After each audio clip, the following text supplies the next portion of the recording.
My name is Jamie Boykin, and this is my story. My life was normal till October 12th, 1986.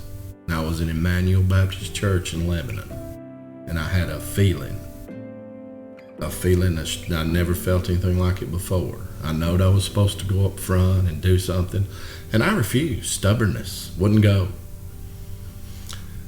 5 days later, on October 17th, 1986, my life changed forever. I was ran over by a tractor and trailer, and this happened. And I thought I was being punished for ignorance and not going up and doing what I should have done. I was in the hospital for 90 days, intensive care probably 20, 25. And it was just, I thought it was punishment. I turned 21 in a wheelchair, thinking I'd never walk again. And my life turned into a complete downward spiral. I was as wild as you'd ever seen. If it could be done, I did it. I can't deny anything because I was capable of anything. My wife would look at me and she said that I was just dark.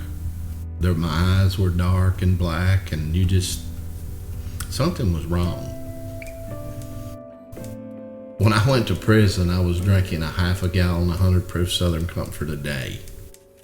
And the bad part about it is my fun life is I didn't really consider myself addicted because I could walk in any doctor's office anywhere and get any prescription because this has to hurt.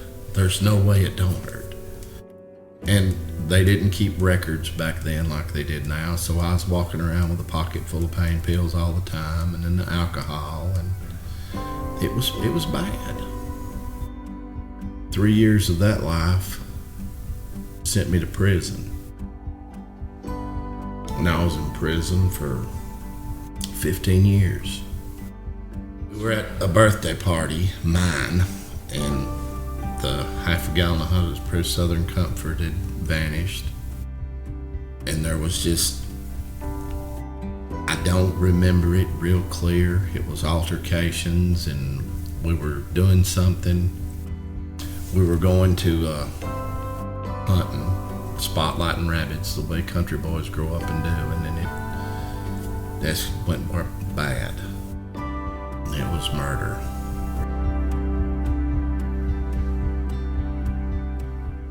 But my life changed in February of '92. I looked at my life. I didn't like where I was, didn't like where I'd been, and didn't like where I was going. And something had to change. And there was something missing in my life. And it took a while, but I figured out what it was. And it was God. I'm an analytical person. I look and I analyze and I look at things, and I looked at the people in there that were coming back, that had no future, that were that was their life, and I didn't want that to be my life. And I started just trying to change. The change happened over years. I mean, it just was gradual, and I attended the church services in the prison and talked to people and got encouragement from my now wife. But she said I called her and talked to her, and she come to see me. And she said I wasn't the same person that went to prison. And she could tell it the minute she seen me.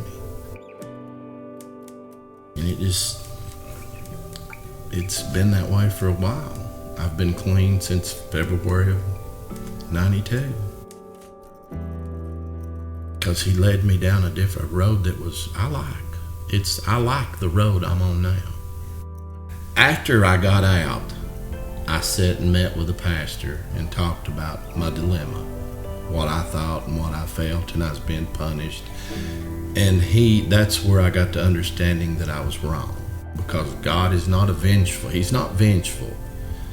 The calling that I was receiving that Sunday was for preparation.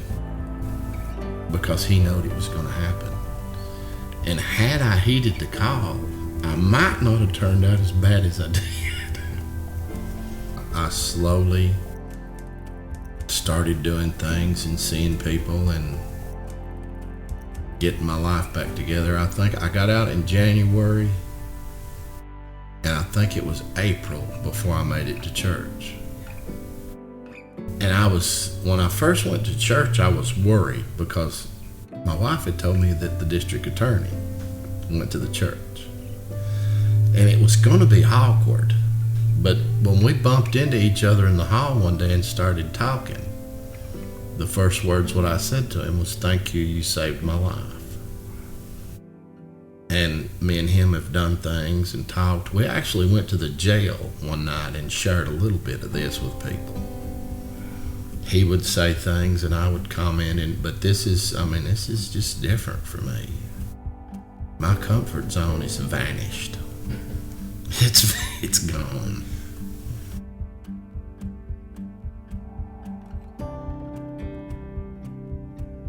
There was one night, me and my wife were walking through the grocery store, and I knowed him. It was his brother.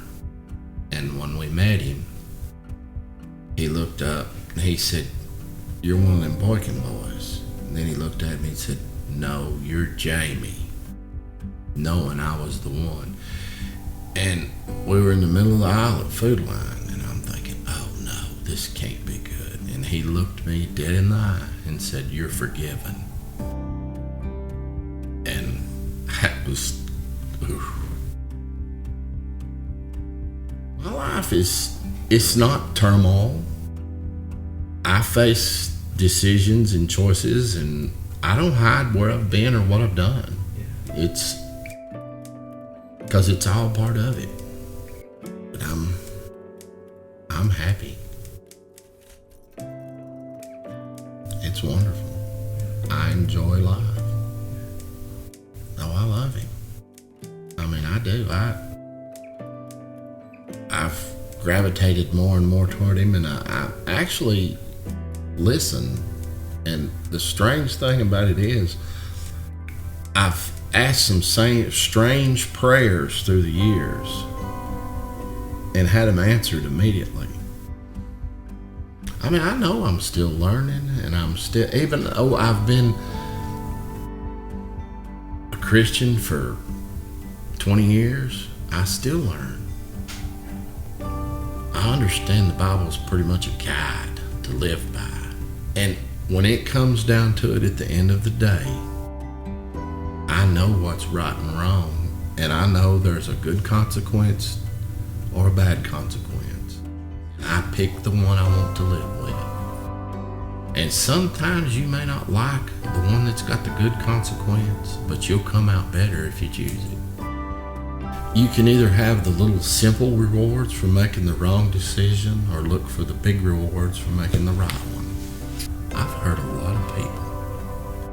I've put a lot of people through a lot of things. But for some reason, I'm savable. And I mean, if he can help me, in some way, I don't think sin is measured in quality. It's all a sin, and it's all forgivable. My name is Jamie Boykin, and this is my story.